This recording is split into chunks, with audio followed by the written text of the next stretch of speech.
said, we are here. Fight Club number 10. Finals game number 2. We are up 1-0 for Istvaan over iKarry, and we did have some big picks and bans going out, and most notably the bans were basically every other strong hero these guys play. Mordekaiser, Heimerdinger, Caitlyn, Malzahar out of the picture, so we do see a little bit of a Yordle battle going on, as look at Jaden the Broker, that Corki on top of an Nerf. Very weird. But Spunkify and FourCourtJester here coming at you guys live to, I'd say, what, 400 viewers or something? Something like that. A pretty good sized chunk of people. You can fill an audience with them. Yeah, we're just, chilling here with the 1v1. I know it doesn't bring out 25,000 people like the Counter Logic Gaming games does with 5v5 observer mode, but hey, we make do. We make do. I need to get in on that 5v5. I need to bask in that which is the observer mode. Patience, young Padawan. We just had a new patch come out, so we're probably going to have to wait a little bit for that to get updated. But let's focus a little bit on here. iKarry going with that Teleport Ignite combo. 339 movement speed right off the bat, and without boots, he's going to go with a Meki Pendant and Health Potion, but he has 42 Magic Resist and 22 Armor, so looks kind of like a defensive Yordle to me, although he doesn't have any plus health, so could just be the runes talking. Very likely Istvaan going boots and HP pots, and yeah, he's sporting 366 move speed, 18 armor, and 31 magic resist. That magic resist is really what's going to play in the key.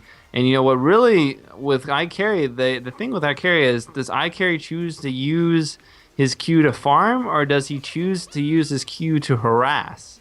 Because usually, obviously, a Viger would harass with Q. However, not harass, would farm with Q. However, because this is 1v1, because this game isn't going to go into late game, most likely, using Q to farm would not be the best of ideas, in my opinion. Well, the creep kills do something of a decent They do add up, but I'm saying usually a Viger will use every single Q to get a last hit on a minion up until 7 or 8, level 7 or 8, and then team fights start breaking out and that kind of stuff. So because of that, but because this is 1v1 middle and it's, towers or kills, that's the winning factor, rather 1 tower and 2 kills. Would you rather attack Istvaan there and get him down low for a possible combo with your ultimate once you hit 6, or would you rather use it to farm up your AP? Now, I imagine early on he's going to use it to farm some AP so that he has that ability to kill Istvaan early, but we'll have to see. I was actually expecting Istvaan to be stealthed in the middle there to get off that first poison auto attack, but I guess he didn't want to do that. Was he off in the jungle somewhere? He was off getting your blue buff. Not blue buff. Oh, blue right. He's running Smite, isn't he? Yes, he is. Sneaky little Yordle. Yeah, and there you go, right there. He is now level 2, only 3 creep kills into the game, and iKarry is forced immediately on the defensive. Now, iKarry, something big to note here, he's level 1, he has 1 ability power. He does not run any ability power runes whatsoever. Yeah, and this, the thing about Viger is Viger has the potential to farm the most AP of any character really in the game. And with iKarry, he may have been better off actually using some AP runes. He's probably using some mana regeneration, which is what I'd figure with a Viger, especially if you want to farm well. But if he wants to get that early first blood, then he is a little bit hurting there without any kind of AP runes there. And Istvaan needing that to smite the big cannon, make sure that doesn't do any kind of real damage there. But Istvaan there getting some... and look, see, that's what I was talking about. iKarry using his Q to harass Istvaan there instead of actually farm with it, and both of them having to use an HP pot. I kind of do see what you mean by the whole ability power Q thing, because he's up to 4 ability power, and that's not from the level. So we have absolutely 0 scaling AP items here for iKarry. Now, the big difference I see is that Istvaan has a big blind that he can throw into iKarry, but that really won't matter when iKarry throws out that stun to giant nuke The blind combo. is just going to be for damage. Yep. It's, obviously besides that, it's just blinding auto attacks, and iKarry is not an auto attack champion. Yeah, so a little bit of a reduced effectiveness there, and iKarry with that stun. I mean, that's a massive stun. I know Teemo runs around really quick. I mean, he's at 415 movement speed simply because of that little passive of his. But at the same time, it's going to be a little hard to dodge that gigantic stun down the line. I would not put it past Istvaan to maybe rush Mercury Jets, because the fact is that with his W and the fact that he would have Mercury Jets, he would be able to outspeed the stun there before iKarry would actually be able to land the Dark Matter. Because in the time it takes you to put up your... see, there's some more harassment on Istvaan. The time it takes you to put up your stun there and then to land Dark Matter, if you have Mercury Treads, and of course if you're Teemo there, you would be able to just hit your move quick, or just use the passive of it and actually just run away from it before you do the damage.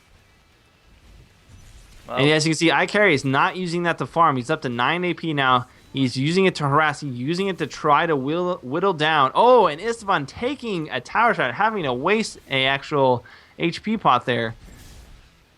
But like I was saying, iKarry is using that Q there to try to whittle down the amount of HP pots that Istvaan has. You can see Istvaan now only has none. He's actually used up his last one. And iKarry has as well, but iKarry had a better HP position there. And you see that damage iKarry is putting out. iKarry is sporting 10 AP now. And look at this.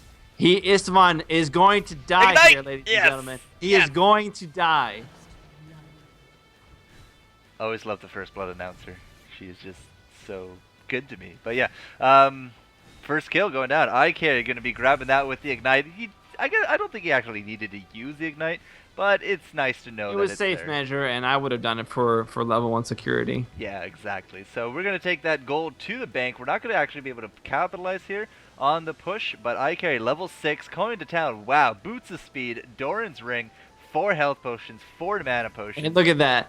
Look what he's building. Look what Istvaan's building. Like I said, no magic metal. He's going for those early Merc Treads if he can get the chance, because of just the fact that he needs to get out of that stun to get away, to actually do what he needs to do and not die.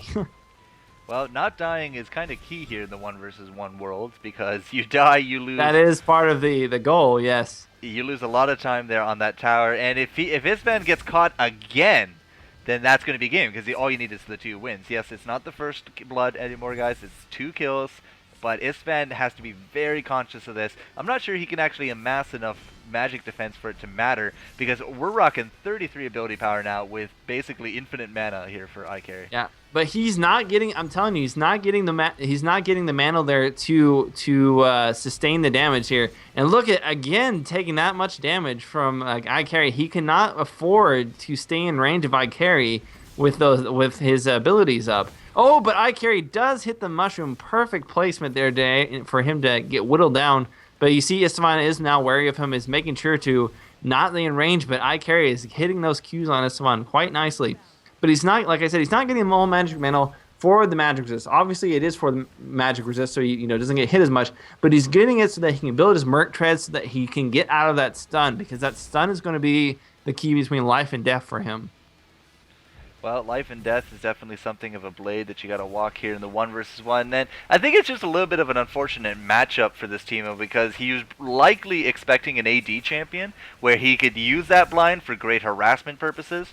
But iKarry is just outranging him. He's an AP hero, and right now he's up that 1 kill. I wouldn't be too surprised to see iKarry go back to town fairly soon and pick himself up in Oracles.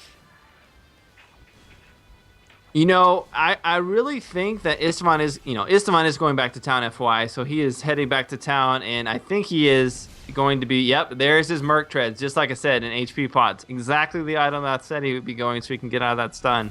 But what I was saying was that I really think that if Istvaan there returned the favor every single time iKarry hit him with his Q, and he would hit him with Blinding Dart just for the damage, I really think that that's what would enable him to have a little bit of breathing room, because he's only auto-attacking iKarry. He's not really blinding darting him.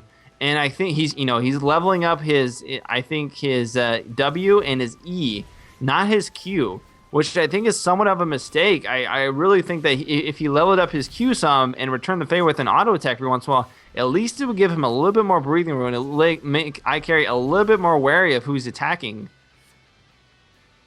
Well, going for that, cheek for cheek kind of mentality would definitely at least level the playing field, and iKarry probably wouldn't feel so confident because he is down one game, and he cannot screw this up. Otherwise, it's just going to be a clear 2-0 knockout here for Istvaan. But, I mean, a lot more harass coming out of iKarry on top of Istvaan, as you did mention, and I don't think I've seen a single blind yet. iKarry actually going to go right up to him. Again, nothing coming out of it, though. Istvaan, it's still, like, full mana.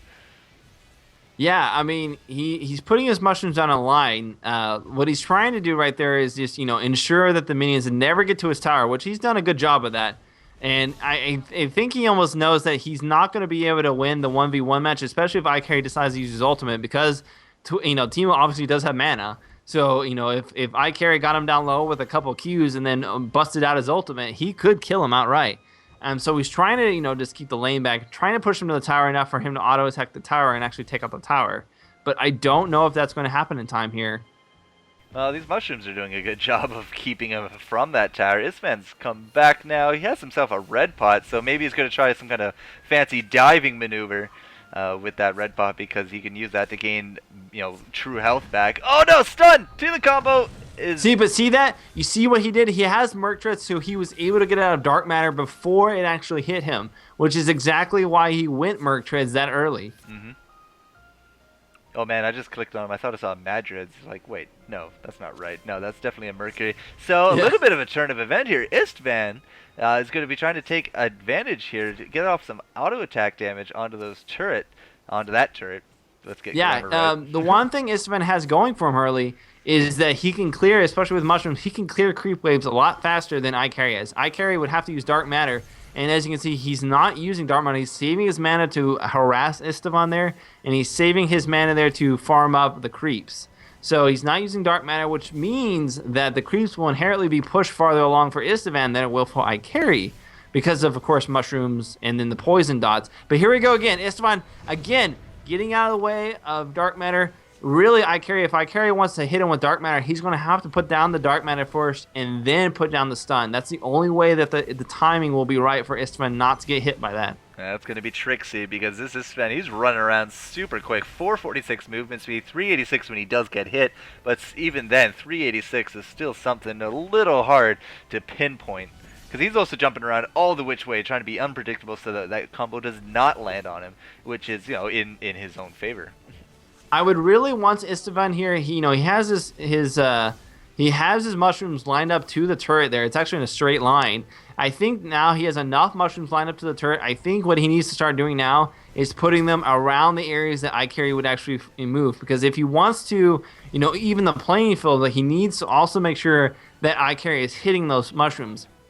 But as I can tell you, iKarry is not moving up with the creeps at the same time. He's waiting for the creeps to go forward first to make sure that he is not getting hit also with those mushrooms.